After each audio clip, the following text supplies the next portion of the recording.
Okay, this week's project for anyone not in school is Animate My Name. We're going to go into Create to start a new project. You're going to select sprites for your letters of your name. So we're going to come down here.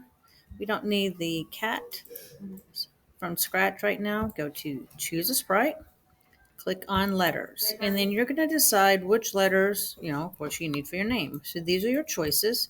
Some of them automatically change colors, some don't, but we are going to fix that.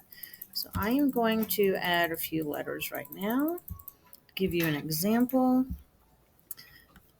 how to work through this. All right. You do have to upload each letter one at a time. So if you happen to have two of the same letters, like two N's, two D's, couple of A's, you have to do and two different sprites for those letters. So you want to always make sure you've got the sprites. All right. So, oh, that's funny. Chose a different one quickly. And remember, you can always pause these videos when you're watching them to help you out. So I'm just going to slide that over. All right. So here's my letters that are all over the place, as you can see. So I did the word code. And just pretend that's my name right now. Now, depending on how long your name is, you might have to adjust the size and make them a little smaller to fit, because I have some students with some really long names, and even diagonal, it's hard. And remember, you just do that right here. You can set the size to them. All right, now these sprites don't change colors, and part of the project is you want your sprite to move around all over the screen, come back to a designated point to spell your name. And we want it to options like changing color, which is our costumes, and spinning. And we're going to also get a background in a moment. So if you come to costumes and you have a letter like this where there's only one color, all you need to do is right click and duplicate. And depending on how many different colors you want, you just duplicate the sprite. And you can duplicate it, as many times as you like. And then what you do is you click on the next one. You got a fill color, so you choose the color you want. So you can make any color that you like. You can even make a gradient if you want. And from there, you come to the paint bucket. You tap on what you want. Do you want the letter here? Do you want this one? It's your choice. So you can actually create different costumes for your sprite. Fill. So it can change colors. So we have different costumes. So that is how you take any of the letters, even the ones that do change colors, and make them have multicolor costumes. Now, for time's sake, I'm not going to code all of these, but what I do want you to remember, using the motion blocks here to move, looks block to change the costume. You can add sounds when you want to, and we're going to be using events and control. This project should be a one-click project. When you click on the green flag, it's going to do something. So you possibly could use the wait block. You definitely will need repeat blocks. So I'm going to code on the E to change costumes. And I'm going to do this one with the forever block. And when I click on that, you notice it's pretty darn fast. So when things like that happen, remember to go back to your wait blocks and try different numbers for different wait times. All right. So that's a little easier on the eyes. Now you're going to probably need one set of blocks like this for costume changes and another set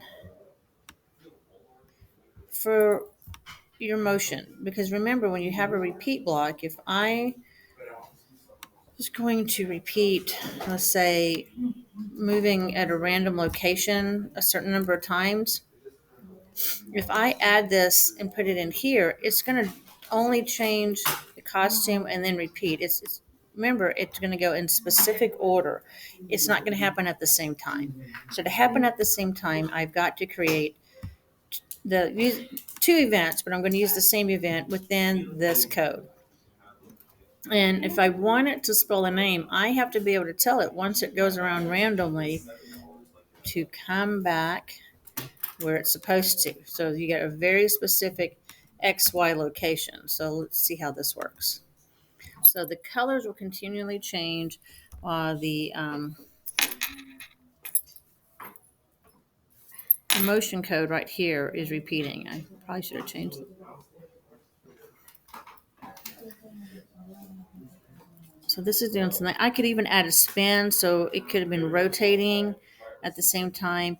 And one thing, if you do that, if you add any rotation blocks, remember you're going to need to bring over this point in 90-degree direction.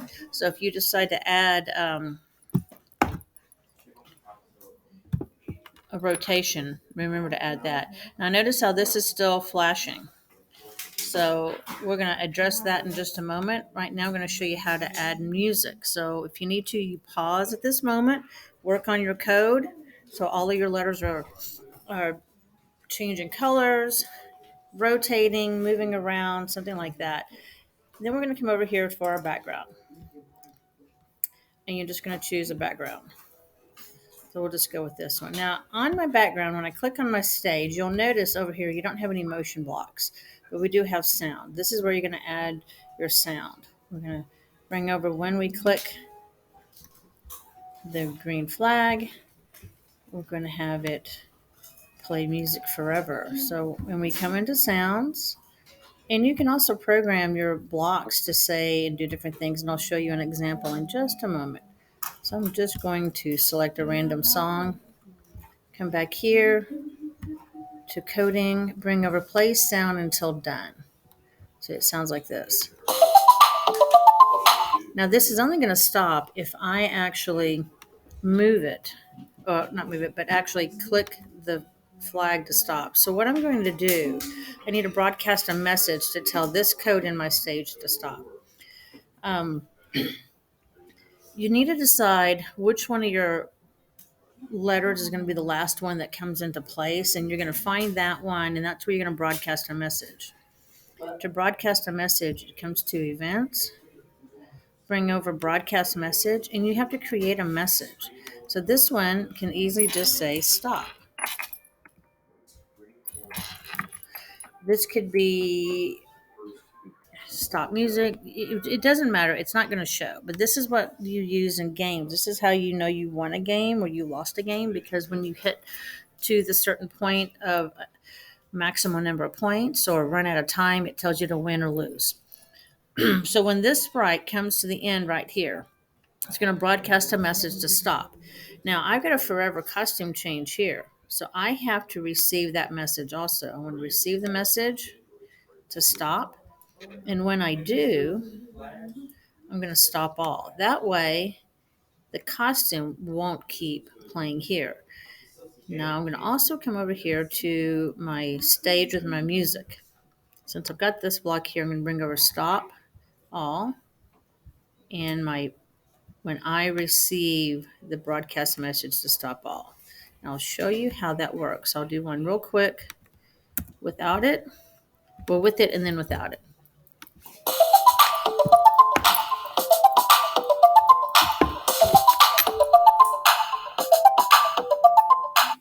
So you see right when it comes here, it stops. Now I'm going to take this away. I'm going to pretend there is no broadcast message. So I can just actually remove that because it's not going to send anything. And this is what happens if you don't do that.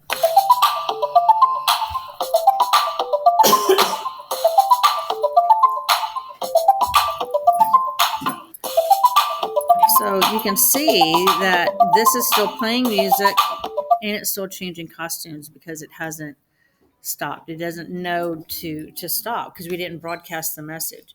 Now, if you wanted everything to come here and then wait a moment before it stops, that's just when you would bring in a wait block. Wait however much time, if you wanted your code to keep flashing and the music playing and then it stop, or you just broadcast it immediately and then it could stop. So that's how you do that. I'm going to pull up and show you an example. All right, so this is something I made before. You can see where I've got animate a name, the green flag. Now this is when I was marking things for specific classes. So you don't have to tell me which class you're in. I have that set up in the studio. But my basic instructions, click the green flag to start the video. All right, I also have sprites here, so you're going to add a couple of sprites once you get your name programmed, and you can actually add sounds to your sprites. So this is how this turns out.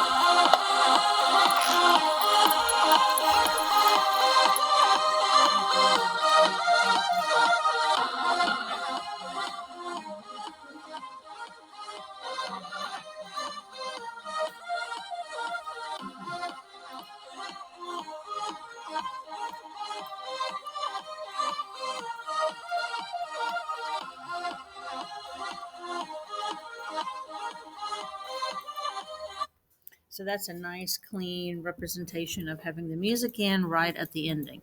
But remember, you can always put a wait block before that broadcast message.